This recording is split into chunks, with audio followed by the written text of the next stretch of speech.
Mushroom kurma எப்படி செய்கிறது பார்க்கலாமா?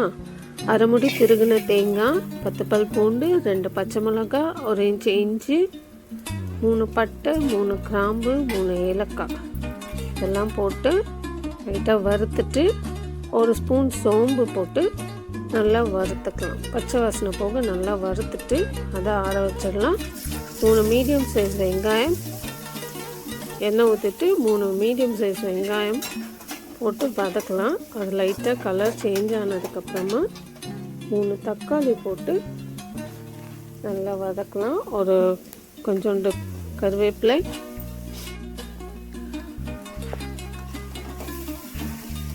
மூணு தக்காளி சின்ன சின்னதாக கட் பண்ணது,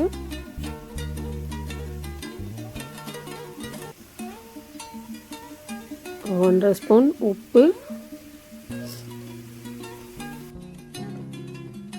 அதெல்லாம் நல்லா வதங்கிட்டோம். அது வதங்குற நேரத்தில் நம்ம மசாலாக்கு ரெடி பண்ணி வச்சதெல்லாம் அரைச்சிக்கலாம். இதையும் அரைச்சிட்டு மஷ்ரூமையும் கட் பண்ணி வச்சிடணும்.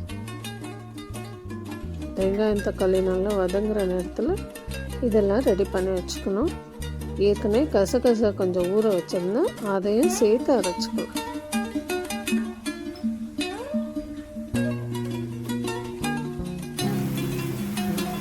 வெங்காயம் தக்காளி நல்லா வதங்கிடுச்சு. 1 ஸ்பூன் குழம்பு மிளகாத்தூள்,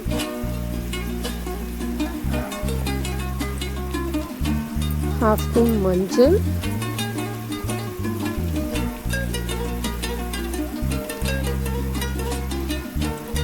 கொஞ்சமாக சீரகப்பொடி இதெல்லாம் போட்டு நல்லா மிக்ஸ் பண்ணிக்கலாம்.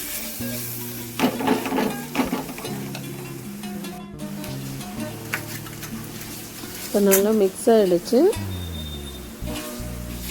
இப்போ இதில் நம்ம கட் பண்ணி வச்சிருந்தோம்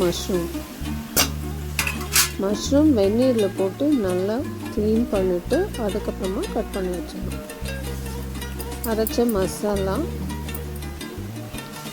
எல்லாத்தையும் போட்டு நல்லா மிக்ஸ் பண்ணிடணும்.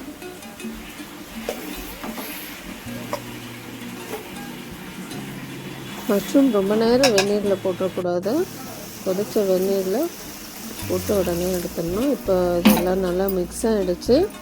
இதில் நமக்கு தேவையான அளவு தண்ணி ஊற்றிக்கணும். தண்ணி ஊற்றி ஒரு 2 நிமிஷம் நல்லா கொதி வந்ததுக்கப்புறமா அது மூடி போட்டு ஒரு 10 நிமிஷம் வேக வச்சா போதும்.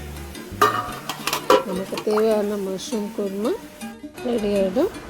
ட்ரை பண்ணி பாருங்கள். தேங்க்ஸ் ஃபார் வாட்சிங்.